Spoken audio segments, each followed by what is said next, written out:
The president with a potential problem when it comes to what he has said and what his administration might be planning to do about the nuclear threat posed by Iran.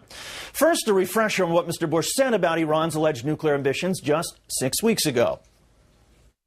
I believe they want to have the capacity, the knowledge, in order to make a nuclear weapon, and I know it's in the world's interest to prevent them from doing so. I believe that the Iranian, if Iran had a nuclear weapon, it would be a dangerous threat to world peace. We got a leader in Iran who has announced that he wants to destroy Israel. So I've told people that if you're interested in avoiding World War III, it seems like you ought to be interested in preventing them from having the knowledge necessary to make a nuclear weapon. The problem, a new U.S. intelligence report says Iran halted its nuclear weapons program in 2003 and remains on hold. Quoting from the National Intelligence Estimate, we judge with high confidence that in the fall of 2003, Tehran halted its nuclear weapons program. We do not know whether Iran currently intends to develop nuclear weapons. That assessment would seem to jibe with reports last month that the Bush administration had been holding up publication of the NIE for more than a year, reportedly pressuring intelligence officials to rewrite the document to match Vice President Cheney's hardline views.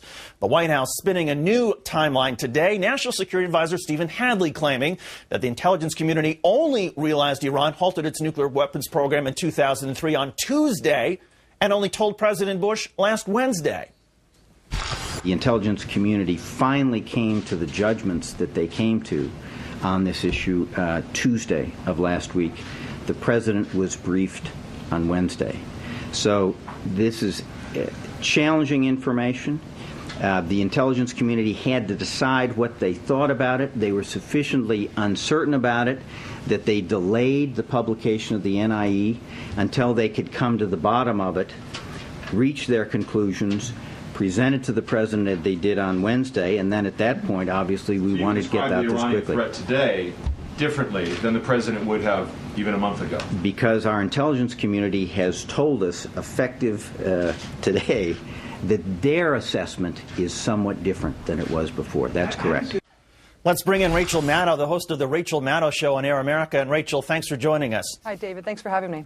Rachel, does it look as if that World War III comment might come back to haunt the president? I mean, have his advisors painted him into a corner when he steps out for tomorrow morning's news conference? I think that he's going to have two big questions he's going to need to answer. Number one is why they had Stephen Hadley go out and give the first official White House response to this document in which he said, "This proves we were right." That comment needed a laugh track. I mean, this document essentially, brands the words liar or fool on everybody who has casually and falsely asserted that Iran is seeking nuclear weapons, and that includes the president and the vice president and every Republican presidential candidate other than Ron Paul. And for him to come out and say, "This proves we were right," I think was a huge embarrassment to Steve Hadley, and I think that requires an explanation. The larger explanation is whether or not we really ought to believe that some magical thing happened on Tuesday that changed the intelligence community. All 16 agencies of the intelligence community changed their consensus view about Iran 180 degrees. That doesn't seem probable. It doesn't seem plausible, and but they've got to stick to that if they want to maintain that the president hasn't been lying when he knew that this NIE was going to say they didn't have a weapons program. And how effectively do you think President Bush can say as much tomorrow morning? Well, what's interesting, David, about this press conference is that as a Washington man, you know that when Bush gives press conferences, usually they give about 90 minutes notice.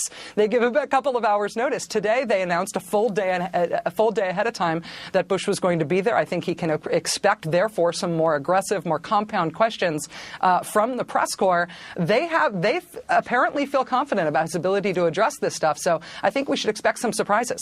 Rachel, on a related point today, Paul Wolfowitz is back. He has a new job in the administration as chairman of the International Security Advisory Board, which is essentially a prestigious State Department panel from which he'll be advising Secretary Rice on disarmament, nuclear proliferation, weapons of mass destruction, and the like.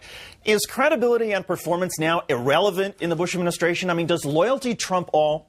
Well, I can't imagine how a person could look out at the field of talent available in the United States of America, need somebody to advise on intelligence regarding weapons of mass destruction, and pick Paul Wolfowitz. I mean, if there's one person in the country who would seem to be disqualified on intelligence about weapons of mass destruction, it would be him. He's the poster child for wrong intelligence about weapons of mass destruction in Iraq. So my sense is that it may be loyalty. It may be that they want to rescue him from the obscurity into which he has fallen after his disgraceful exit from the World Bank. It may also be that they have a very, very small universe of people who they feel comfortable talking to. And the fact that he's worked on weapons of mass destruction makes him enough of an expert, despite the fact that he's been more discredited on that subject than anybody other than Curveball. Well, maybe it's also that there are fewer and fewer neocons who are willing now to work for this administration at the end. But in any case, adding up the NIE and the Wolfowitz appointment, the big picture, do you think the administration will in any way pull back or slow down or rethink its push for some sort of military confrontation with Iran? And is there such a thing as shame, doubt, or embarrassment with this crowd?